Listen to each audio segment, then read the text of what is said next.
Hi guys!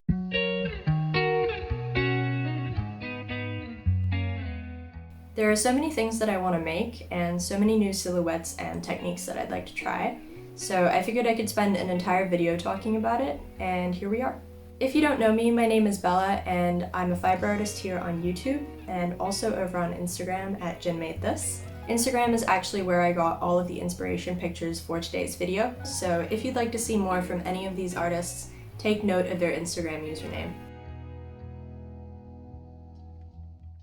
So I'm not really a hat wearer, but bonnets have been super trendy lately, and I think they're the perfect excuse for a pop of color. I've seen a lot of chunky bonnets, but I've also been seeing some really interesting textured bonnets, like using brushed mohair, hand-spun yarn, even lock-spun yarn, and I think they look really good. You could also experiment with the closure on these, so you could use a button or a ribbon instead of the usual ties. And bonnets can be made in all shapes and sizes, so you could make something that looks more like a hood or something that's a little more like a scarf. I actually crocheted a bonnet late last year, and the tutorial for that is up on my channel if you'd like to see it. But I'd really like to try knitting a bonnet. I've been super into magenta, so I think a hot pink bonnet would be awesome, and I would probably get a lot of wear out of it.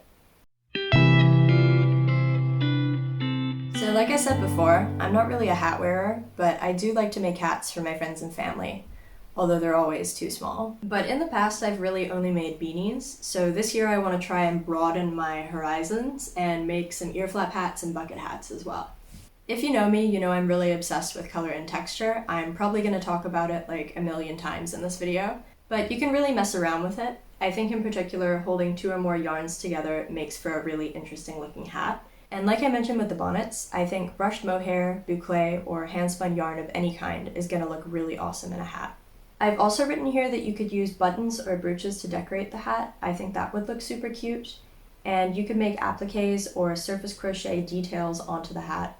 So the last thing I've written here is hats that look like other things, and I wanted to talk specifically about this hat by Stargirl Sweet Willow.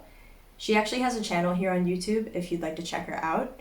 But this fish hat is super cute. I think it would make an awesome gift, and I really want to try making something like this.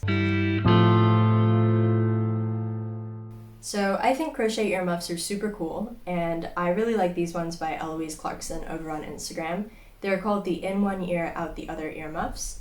And I think in the pattern she talks a bit about how to pick colors and textures. So if you're the kind of person who really enjoys following patterns, I would definitely recommend you check it out. It looks super cool. I've also been really into the idea of making earmuffs that look like other things. So I've seen stars, hearts, pretty much any shape you could make that would fit over your ears. I want to try making some that look like buttons. I actually haven't seen that before, but I think it would be really cute, and I'm really obsessed with buttons right now, so it would be perfect. I spent all of last week making scrunchies because I made one and I got hooked. They are so much fun to make, and it's a really good way to use up your yarn scraps or de-stash and experiment with different color combinations. Obviously you can knit or crochet these, or you could use both, and I think using a bunch of different stitches together would make them really interesting. I also wrote that you could knit or crochet in different directions depending on what kind of look you're going for your scrunchie. So you could knit them lengthwise or widthwise, and then depending on how they're assembled, they'll have a different look.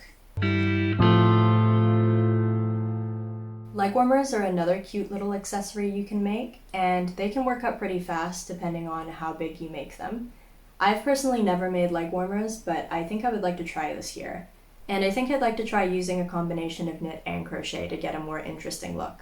I really like the look of purling in between color changes. I think that looks super interesting on knitted garments. And of course with crochet there are so many different stitches you can use. Another thing I want to mention is that because legwarmers is so small, if you wanted to spend a bit of money on a nicer hand-dyed or hand-spun yarn, you could definitely do that. They're also a really good way to use up scraps, so don't feel bad if you're on a yarn ban. You can definitely still make cute legwarmers. So the first thing I've written here is convertible mittens. Obviously, if you didn't want to make convertible ones, you could just make regular mittens, but I really like the idea of mittens where they've got the flap that you can flip down and they just turn into hand warmers. I think that's super practical. I've also been considering whether I'd like to make myself a pair of tabby mittens. I've been seeing these crocheted all over Instagram and I think they look really great. I also really like the look of these knit and crocheted handwarmers by Full Mohair Alchemist on Instagram. I love the combination of the two techniques and I think it makes for a really interesting piece. Skinny scarves have been trending lately and I'm jumping on the bandwagon because I think these guys are super cute. I really like the look of a super long skinny scarf, and I also think it looks great if you hold 2 or 3 colors together at a time. You can create a sort of gradient effect with this technique, and I really like the combination of jewel tones and earthy colors in the scarves I'm showing you guys here. Okay, so now that I've told you guys all about the kinds of accessories I'd like to make this year, we can move on to talking about bigger items of clothing. I've been crocheting Raglans for a while, and I recently learned how to knit them, so I feel like it makes sense to spend a good chunk of this video talking about Raglans. They are so versatile. You can really mess around with them and experiment to get a different effect every time. So one of the many things you can do to make your Raglans more interesting is you could experiment with the shaping. You can make them tighter or looser in certain areas to get a different look. You can also experiment with the ribbing. I like how in this top the ribbing goes all the way up to under the bust. And you can always add things like a keyhole, a cutout, a collar, an open back, or a buckle, button, or ribbon closure. If you've made it this far, we're now officially more than halfway through the video. I only have 3 slides left on my little slideshow. But if you've liked this video so far, I would really appreciate it if you left a like. It helps me out a lot. And consider subscribing if you're not already subscribed. Okay, so the next category I've got here is non-raglan tops, which is a very broad category, but I'm gonna try and talk about them all in one place. This year I really want to make more knit and crocheted tops. I think it looks super cool when you combine the two techniques. I especially like this top by Expression L with the crocheted cups and the knitted sleeves and ties in the front. I think that's super interesting. And I like this keyhole top by Loopy Studio. She actually has a video on her Instagram page where she talks about how you can make one of these using knit and crochet. Typically, I wear a lot of t-shirts and 3/4 length sleeved tops, so this year I want to try making more sleeveless tops. And specifically, I'd be interested in making some sort of cheongsam or qipao style top with the mandarin collar and the buttons here. I think that would be super cute, and I'd love to have something I could wear for Chinese New Year or Mid-Autumn Festival.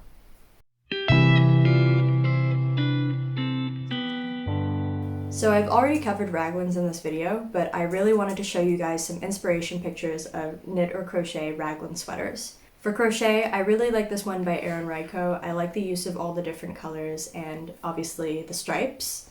I am a big stripe girly, if you couldn't tell. This one by Full Mohair Alchemist uses that technique of holding a couple different colors together at the same time. It creates this really beautiful mottled look. For cardigans, I really like the idea of having the buttons in some interesting places. You can sort of play around with where on the garment the buttons actually are.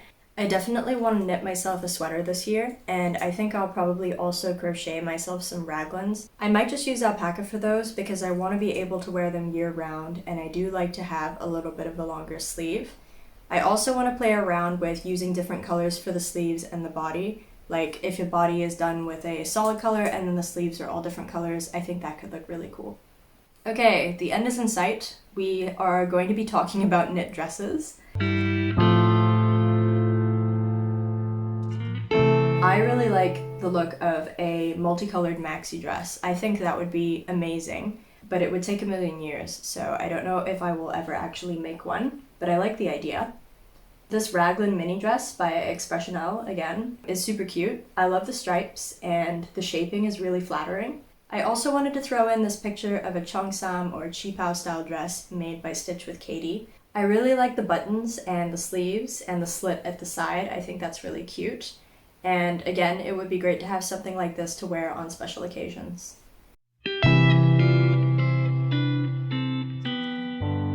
Like most of you, I have a lot of knit and crocheted tops, so I want to add some more knit and crocheted bottoms to my wardrobe this year. And I really like the look of these knit shorts by Minigrew Studios. She actually has a tutorial for these here on YouTube. Her name is Kate Bees.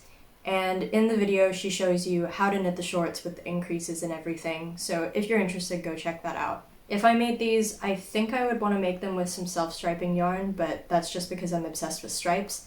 I also really like these micro shorts by Lightsource New York. I really like the little buckle on the front, and the fact that most of the shorts are ribbing is really cute. I think micro shorts are something I would like to add to my wardrobe this year. My husband is very keen on micro shorts. In that same vein, I should probably also make myself a mini skirt. I really like the look of this mini skirt with the buttons by Sab's Iridescent Crochet. I think buttons add so much to a garment, obviously, so that's a trick I'm probably going to be pulling out of my hat a lot this year.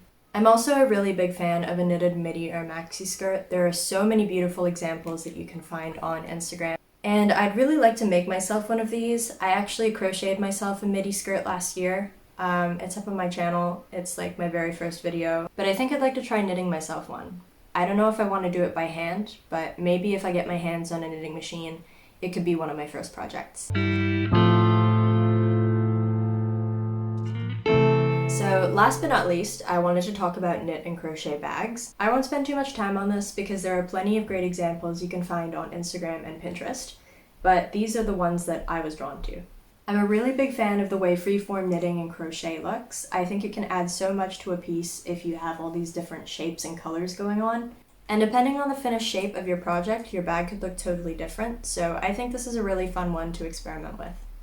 I also wanted to show you guys these two bags. Both are made using either hand-dyed or hand-spun yarn, and they have so many cute little details. I really love the buttons and the appliques and the ribbon around the second one. The last little thing I'd like to say is that you can always felt bags. I would really like to try felting a bag this year, either machine felting or Nuno felting with fiber. I think it would be really fun, and there are lots of really beautiful felted bags out there, so it would be cool to make one myself. Alright, I've been talking to myself for like 5 hours now, and I'm really sick of my own voice, but I hope you guys enjoyed the video.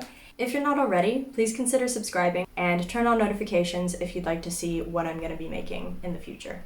I hope you guys have a great week, and I'll see you in the next one. Bye!